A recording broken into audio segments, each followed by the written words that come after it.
ગુજરાતની મહિલાના ગળાનું મંગળસૂત્ર એ સલામત ન હોય એવી પરિસ્થિતિ પ્રવર્તમાન સરકારના સમયમાં છે.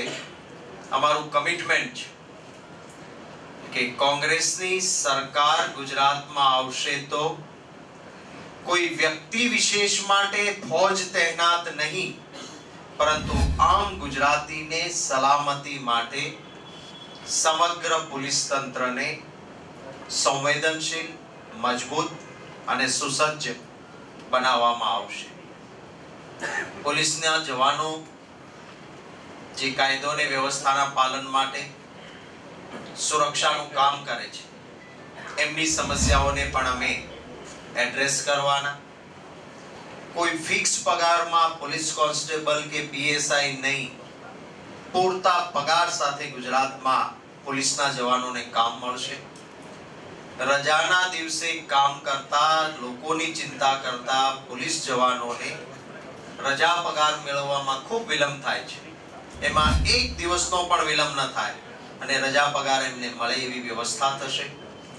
પીઆઈ થી ઉપરના અને પીએસઆઈ થી નીચેના એ રજાના દિવસે કામ કરે તો એને રજા પગાર મળે છે, પરંતુ પીએસઆઈ અને પીઆઈ રજાના દિવસે કામ કરે તો બીજા દિવસે એની રજા એડજસ્ટ નથી થતી કે નથી કોઈ એને વેતન મળતું.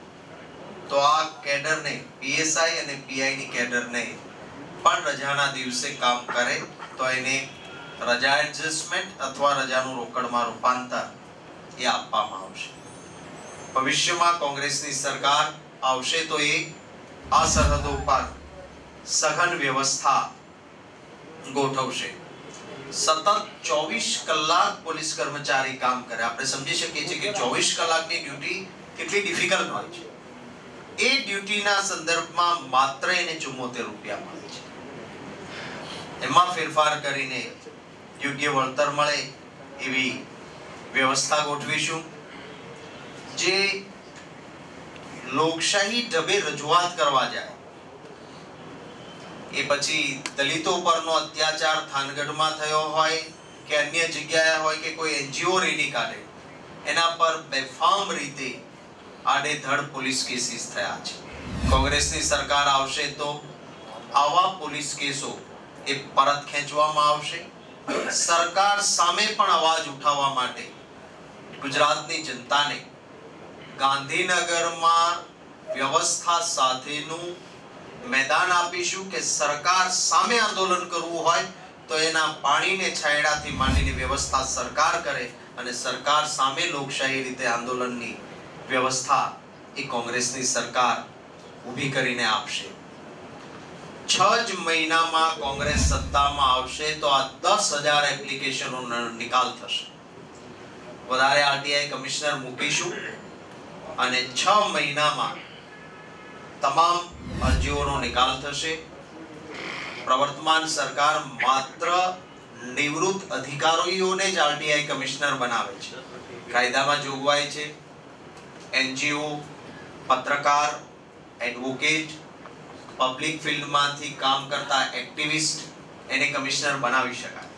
અમારી સરકાર આવશે તો આ ક્ષેત્રમાંથી આરટીઆઈના કમિશનરોની નિમણૂક થશે. પત્રકાર મિત્રોને નવી નવી ટેકનિક સાથે જ્યારે જરૂર પડે ત્યારે સ્પીપાના માધ્યમથી કેમ્પ કરીને કેટલાક ઇન્ટરનેટ નવી માહિતીઓ સાથેની ટ્રેનિંગ આપવાની વ્યવસ્થા રાજ્ય સરકાર ગોઠવશે. વિમાનનું કવચ,